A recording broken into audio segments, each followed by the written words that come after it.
Hello, my name is Cal Olivier, and I chose to present on Bruce Kasanoff's post about improving your career and your life by helping other people. And his reoccurring theme is help this person, told to you by a dog.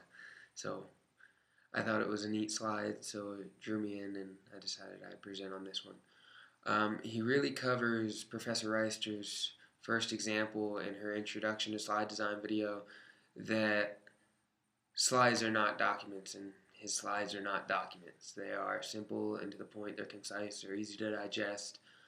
They are one sentence, most of them, a couple or two, but they're pretty simple. They're like post-it notes. You see them, you get the point, and you move on.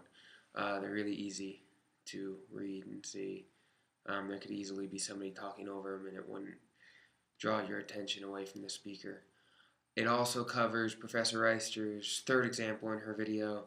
The slides should be simple, and they're simple. They're really, really simple, and it's a good thing. I like it. They're almost all white backgrounds, black and blue font coloring, and a picture of the same dog in different outfits and poses and get-ups and stuff in each slide, but simplistic, but still grabs your attention, and it's interesting. It also covers the fourth example that Professor Reister went over in her introduction to slide design video, it's the fourth element, I think. Yeah, it's the fourth element, not examples. I keep saying example. Fourth element that slides must have unity, and it's really the first thing you see that's all unity is it's the same dog in every slide. So that really makes you realize that it's all done by one person. It has a set theme, a set brand for that slideshow.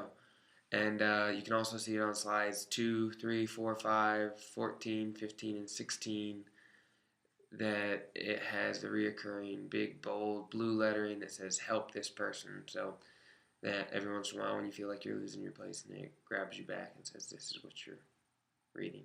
This is what you're seeing. So those are kind of my three things that it covers of Professor Reister's from her videos. As far as Nancy Duarte's 5 rules for creating effective presentations,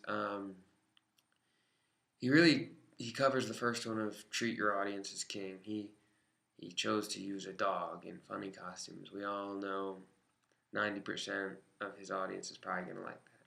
He realized that people like animals, they like silly things. So he got a serious message across with silly stuff, and he really treated the audience as king by doing something he thought they would like. Um,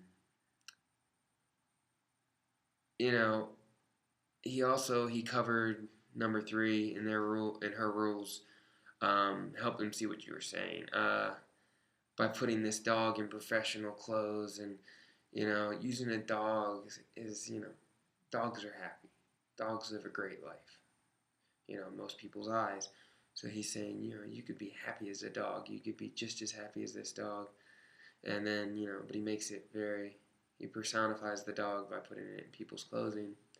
And he really, he helps you understand what he's saying by making it easy to read and down to earth. And with the dog, everybody feels, well, in my opinion, and I think most people feel the same way about a dog, that they're happy. And he makes it easy to understand what he's saying because he's concise, which I am not. I'm running on here, and I'm rambling. We were only supposed to pick 2 points of Nancy Duarte's, but he also hits the fourth point, practice design and not decoration. It's just like I talked about how it hit Mr. Reister's point in her video. His slides are simple, so he is practicing design and not decoration. They're simple, but they're engaging, and they're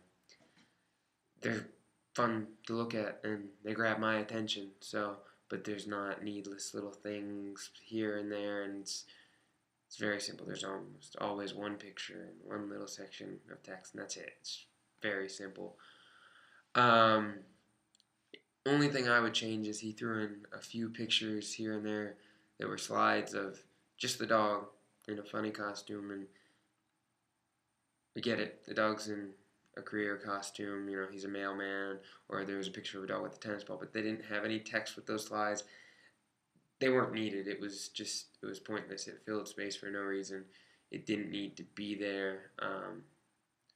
So what I do when I go about doing my slide is I wouldn't have needless slides in there. I'm all for using the slides you need to get the point across while keeping it simple and interesting, but some of those slides just weren't needed. It's like, oh, I have this picture, I want to throw it in because it's too cute not to throw in, and it wasn't needed. Um, just yeah, it was really just not needed. But thanks for hearing me out. I rambled a bit. I'm sorry, but I hope I covered everything well, and look forward to watching the rest of my classmates' videos.